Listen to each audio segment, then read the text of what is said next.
Hello everyone, welcome back. आप सभी का एक बार फिर से स्वागत है। मैं हूं पीहू और आप देख रहे हैं exam post. I hope doing really well. आप सब अच्छे होंगे और अच्छे से पढ़ाई कर रहे होंगे। आज का जो चैप्टर है उसका नाम है नगर प्रशासन। हम कर रहे हैं NCERT 6 की पॉलिटी। ठीक है, तो चलिए शुरू करते हैं। सबसे पहले है, एक गांव के मुकाबले शहर ज़्यादा बड़ा होता है और अधिक फैला हुआ होता है। शहर की गलियां ज़्यादा चौड़ी होती हैं और बाज़ार ज़्यादा भीड़ भाड़ वाले होते हैं। पानी और बिजली की सुविधाएं, अस्पताल होते हैं जब बहुत ज़्यादा वाहन होते हैं और यातायात का नियंत्रण करना पड़ता है। क्योंकि आपने कभी सोचा है कि यह सब इतने सुचारू रूप से कैसे चलता है? कौन सी संस्था इन सब के लिए जिम्मेदार होती है? तो हम एक शहर में जाते हैं, वो बड़ा होता है, उसमें बहुत सारी गलियाँ होती है, उसमें यातायात के ठीक है बहुत सारे साधन होते हैं, बहुत सारी ट्रैफिक होती है और बहुत भीड़ भाड़ वाला इलाका होता है। इन सब को मैनेज कौन करता है? इस लेसन में बताया गया है। ठीक है, चलिए। तो इतवार मतलब संडे का दिन था कि एक आलसी हुई दोपहर थी जब माला और उसके साथी शंकर, जहांगीर और रिहाना गली में क्रिकेट खेल रहे थे। शंकर ने बड़े अच्छे ओवर फेंका था और रहाना आउट होते होते बची। रहाना ने आउट न होने से शंकर हताहत हो रहा था, इसलिए उसने इस उम्मीद थी कि कैच आउट हो। ठीक है, उसे उम्मीद थी कि ये कैच आउट हो जाएगी, लेकिन उसने शॉर्ट बॉल फेंक दी। हुआ उल्टा। रहाना ने इतनी तेज़ी से बल्ला घुमाया कि गेंद ऊपर गई और गली की ट्यूबलाइट तोड़ गई। रेहाना चिल्लाई, अरे यह मैंने क्या कर दिया? तो शंकर पाक से बोला, अरे हम यह नियम बनाना भूल गए थे कि अगर तुम्हारी गेंद से गली की ट्यूबलाइट टूट गई तो तुम्हें आउट माना जाएगा। तीनों ने ही जब शंकर को विकेट की चिंता छोड़ने के लिए कहा, क्योंकि जो हुआ वो उसके बारे में ज़्यादा चिंतित और परेशान हो रहे थे। पहले हफ्ते उसने निर्मला मौसी की खिड़की टूट गई थी, उसके बदले अपनी जेब खर्चे मतलब जो पॉकेट मनी होती है उसमें से पैसा देना पड़ा था, क्योंकि अब दोबारा जेब खर्ची में से पैसा देना पड़ेगा। और ये पैसा देंगे किसको? गली की ट्यूबलाइट बदलता कौन है? तो उन्होंने कहा कि जैसे खिड़की टूटी थी हमारे शॉप से मौसी की, तो हमने उनको पैसे दे दिए थे खिड़की बनवाने के लिए, लेकिन अब गली की ट्यूबलाइट टूटी है तो हम किसको पैसे देंगे ये ट्यूबलाइट लगवाने के लिए? जो माला थी उसका घर पास में ही था। चारों भागकर माला के घर गए और उसकी माँ को सब कुछ बता दिया। सारी बात सुनकर माला की माँ ने उन्हें इसके बारे में कुछ खास तो नहीं बताया, पर यही मालूम हुआ कि अगर नगर निगम ठीक है की जिम्मेदारी होती है। उन्होंने सुझाव दिया जैस्मिन खाला। तो एक जैस्मिन नाम की एक औरत रहती थी उस सोसाइटी में, बच्चों को उसके पास जाने के लिए बोला। वह हाल ही में नगर निगम में सेवानिवृत्त मतलब रिटायरमेंट होकर वो घर आई है। जाओ उनसे पूछ लो, और माला तुम जल्दी घर वापस आना, उसकी मम्मा ने बोला।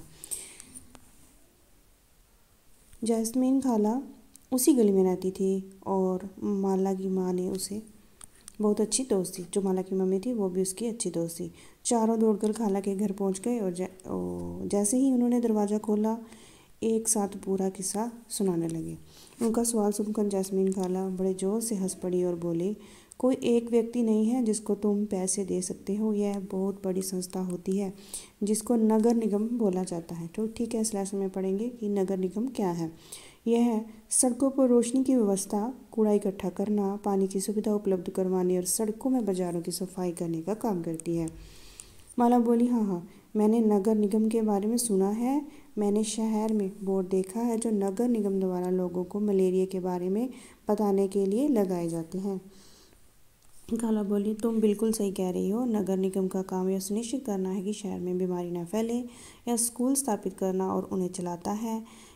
शहर में दवाई खाना, हॉस्पिटल चलाता है। यह बाग बगीचे का रख रखाव भी करता है। उन्हें आगे जोड़ा, हमारे पुणे शहर बहुत बड़ा शहर है और यह नगर प्रशासन चलाने वाली संस्था को नगर निगम कहते हैं। छोटे कस्बों में नगर पालिका होती है। ठीक है, तो छोटे कस्बे हो गए, छोटी सिटी होगी, उसमें क्या होती है? नगर पालिका। और जो बड़े कस्बे हो गए उसमें क्या होती है? नगर निगम। पुणे वो बड़ा शहर है तो उसे कौन चलाता है? नगर निगम। और जो छोटे छोटे शहर होते हैं, हमारी पास वाली सिटी होगी, उसे कौन चलाता है? नगर पालिका। ठीक है, गांव में होती है ग्राम पंचायत, ये सब याद रखना है। ठीक है, और नगर का प्रशासन चलाने के लिए जो संस्था होती है, बड़े नगर का प्रशासन चलाने के लिए जो संस्था होती है उसे क्या बोलते हैं? नगर निगम। और छोटे कस्बों को चलाने के लिए जो संस्था होती है उसे क्या बोलते हैं? नगर पालिका। ठीक है।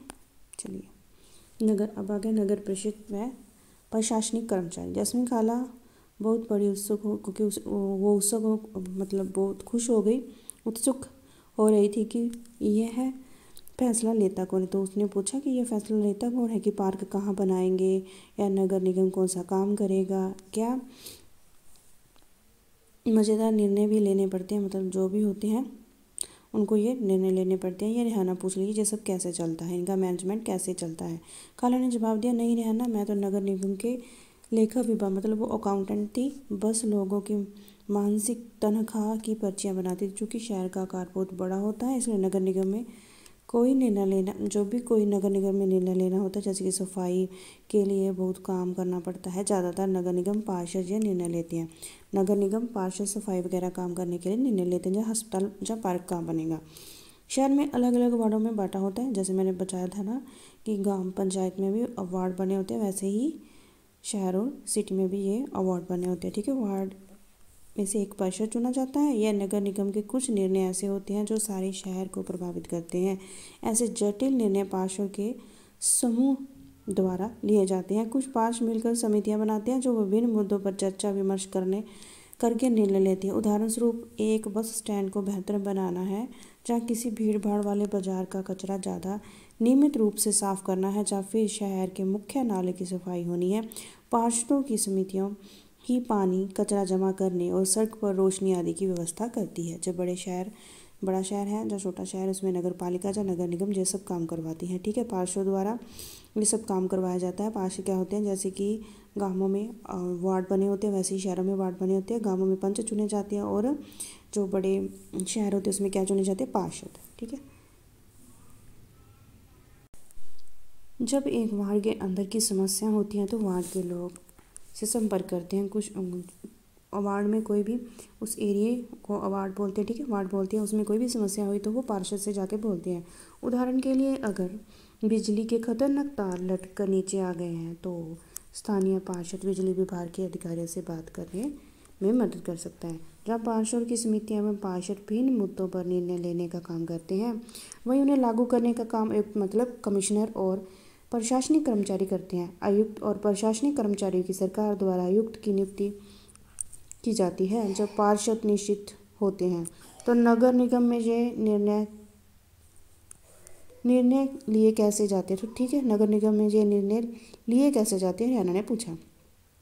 वह कभी सोचना बंद ही नहीं करती थी, ठीक है, वो रेहाना जो बच्ची थी। बच्चों के सवाल से खुश होते हुए जैस्मिन खाला ने जवाब दिया, सारे वार्डों के पार्षद मिलते हैं और सबकी सम्मिलित राय से एक बजट बनता है। उसी बजट के अनुसार पैसा खर्च किया जाता है। पार्षद यह प्रयास करते हैं कि वार्ड को विशिष्ट रूप से पार्षदों के सामने रखी जा सके। फिर यह निर्णय प्रशासनिक कर्मचारियों द्वारा क्रियान्वित किया जाता है।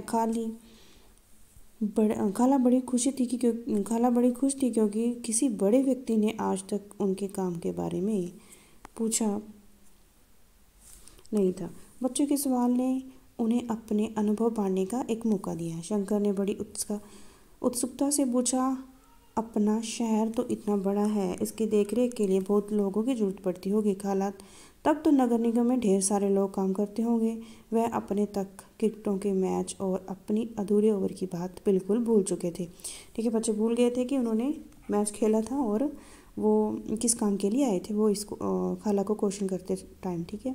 दरअसल शहर में काम को अलग अलग भागों में बांट देते हैं, जैसे जल विभाग, कचरा जमा करना वाला विभाग, ठीक है, उद्यान देखभाल विभाग, सड़क व्यवस्था का विभाग आदि। नगर निगम में सफाई विभाग में थी, ठीक है, तो वो बोलती कि मैं नगर निगम के सफाई विभाग में थी।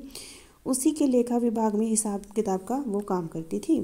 खाला बड़े इत्मीनान से बात कर रही थी। फिर बच्चों के खाने के लिए रसोई से कबाब लाने चल पड़ी। जहांगीर ने रसोई में खड़े खड़े तेजी से अपने कबाब खा लिए। फिर ऊंची आवाज़ में वहीं से बोला, जैस्मिन खाला, नगर निगम जिस कूड़े कचरे को इकट्ठा करता है वह जाता कहाँ है। बाकी बच्चे अभी कबाब खा रहे थे। जैस्मिन खाला ने बताना शुरू किया कि इस सवाल का जवाब बड़ा मज़ेदार है। जैसे कि तुम जानते,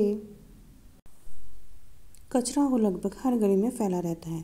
पहले हमारे पड़ोसी का भी यही हाल था, चारों तरफ कूड़ा फैला रहता था। अगर कूड़े को इकट्ठा करके हटाया ना जाए तो मक्खियाँ भिन भिन आती रहती है। आसपास कुत्ते चूहे का जमावड़ा हो जाता है। लोग इसकी बदबू से बीमार भी पड़ जाते हैं। और एक और बुरी बात है कि बच्चों ने गली में क्रिकेट खेलना छोड़ दिया था, क्योंकि उनके घर वालों को यही डर लगा रहता था कि गली में अधिक समय रहने से बच्चे बीमार ना पड़ जाए। ये देखिए, ये कचरा है। लोगों का विरोध। जैस्मीन खाला ने अपनी बात जारी रखी। मोहल्ले की औरत इन सबसे बड़ी नाराज़ थी। जो मोहल्ले की औरतें थी वो इन सबसे बहुत नाराज़ थी कि गली में कूड़ा बहुत पड़ा है। यह सलाह लेने मेरे पास आई। मैंने उन्हें कहा कि मैं विभाग में किसी अधिकारी से इस मामले में बात करने की कोशिश करूँगी, मगर मैं भी निश्चित तौर पर यह पता नहीं बात कह नहीं सकती कि इसमें कितना समय लगेगा। इस पर गंगूबाई, जो एक उस मोहल्ले में रहने वाली लेडीज़ थी, ठीक है, एक औरत थी, गंगाबाई ने बताया कि हमें अपने वार्ड पार्षद, जो वार्ड का पार्षद है, उसके पास अपनी समस्या लेकर जाना चाहिए। आखिर वोट देकर उसे हमने चुना है, उसके सामने हमें विरोध प्रदर्शन करना चाहिए। गंगाबाई ने महिलाओं के एक छोटे समूह को इकट्ठा किया और पार्षद के घर चली गई। सभी औरतें घर के सामने जाकर नारे लगाने लगी। पार्षद घर से बाहर निकला और उसने उसकी समस्या के बारे में पूछा। गंगूबाई ने अपने मोहल्ले की खराब हालत बयान की। पार्षद ने उन महिलाओं को वादा किया कि वह अगले दिन उनके साथ आयुक्त से मिलेगा।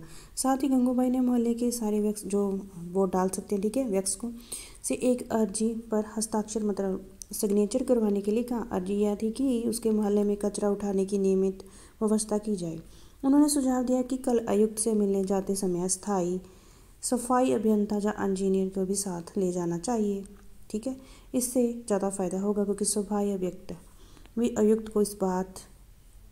आयुक्त को बता सकेंगे कि हालात कितने ख़राब हैं।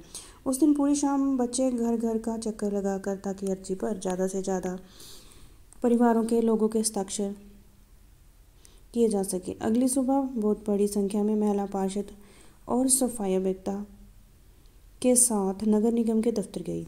आयुक्त पूरे समूह से मिलने पर वह बहाना बनाने लगा कि अगर नगर निगम के पास पर्याप्त संख्या में ट्रक उपलब्ध नहीं है। गंगूबाई ने तपाक से कहा, लेकिन लगता है कि आपके पास अमीर इलाके में कचरा उठाने के लिए पूरे ट्रक हैं। जहांगीर ने झट से कहा, इससे आयुक्त का मुंह ही बंद हो गया होगा, ठीक है, और नहीं तो क्या।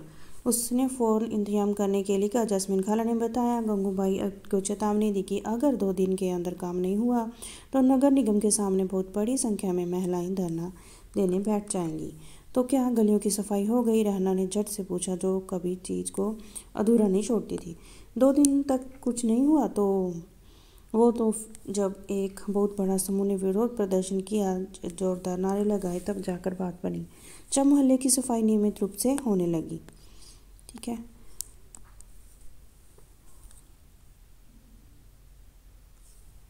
यह तो बिल्कुल जजहाई सिरमे मतलब मुंबई सिरमे की बात कर रहे हैं की तरह सुखद अंत हुआ। माला ने कहा, आगे अपने आपको नेतृत्व करने वाली गंगाबाई की भूमिका में देखने का सपना देख रही थी। सभी बच्चों ने गंगाबाई को कहानी सुनकर बहुत मज़ा आया। उन्होंने उसका आवाज़ तो था कि मोहल्ले में गंगाबाई की खास इज्जत थी। लोग उन्हें बहुत मानते थे, मगर इनका कारण उन्हें समझ में आ गया था।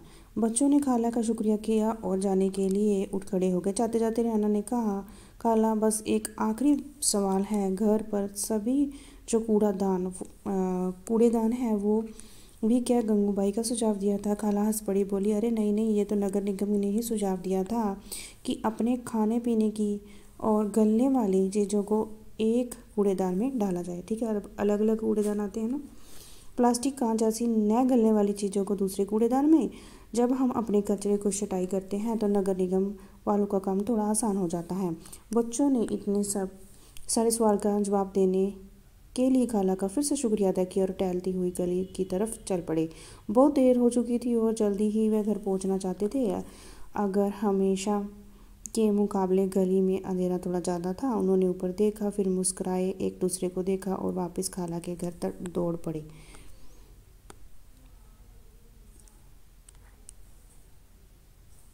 ठीक है, ये था क्वेश्चन।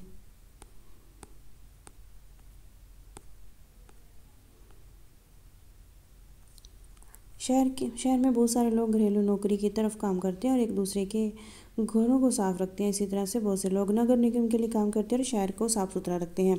इसके बावजूद जिन बस्तियों में वे रहते हैं वह काफ़ी गंदगी होती है। कारण यह है कि इन बस्तियों में पानी एवं सप्लाई की सुविधा विरले ही होती है। नगर निगम इसके लिए अक्सर बस्ती वासियों को ही दोषी ठहराता है, जिससे ज़मीन पर वह गरीब लोग अपना मकान बनाते हैं वह उनकी नहीं होती और फिर न ही वह सरकार को कोई कर देते हैं। जब मध्यम वर्गीय के रिहायशी इलाकों में पार्क बनाने, गलियों में रोशनी की व्यवस्था करने, नियमित कूड़ा जमा कराने आदि के काम पर जितना नगर निगम खर्चा करती है उसकी तुलना में वहाँ रहने वाले लोग बहुत कम कर देते हैं। पाठ में यह भी पढ़ा है कि नगर निगम की संपत्ति पर कुल आय 25 से 30% की आय होती है। क्योंकि क्या आपको लगता है कि नगर निगम बस्तियों की सफाई पर ज़्यादा खर्चा करना चाहिए? यह क्यों महत्वपूर्ण है? ठीक है, यह क्वेश्चन पूछा गया इसमें। तो ये थे क्वेश्चन। ठीक है, जो गंदी बस्तियाँ होती हैं जिसमें लोग रहते हैं, जो गैर कानूनी तरीके से रह रहे हैं, साफ़ सफाई का काम करते हैं, ठीक है, उनकी बस्तियों के बारे में ये देखिए ऐसे बस्तियाँ बनी होती हैं शहर के कई इलाकों में जो लोग काम करते हैं, ये उनके बारे में बात की गई है। आई होप आपको समझ में आ गया होगा छोटी छोटी बातें। I hope doing really well. तो आप सब अच्छे होंगे और इस चैप्टर को पढ़ के और अच्छे होंगे। Thank you everyone, this is Piyush signing off. Take care.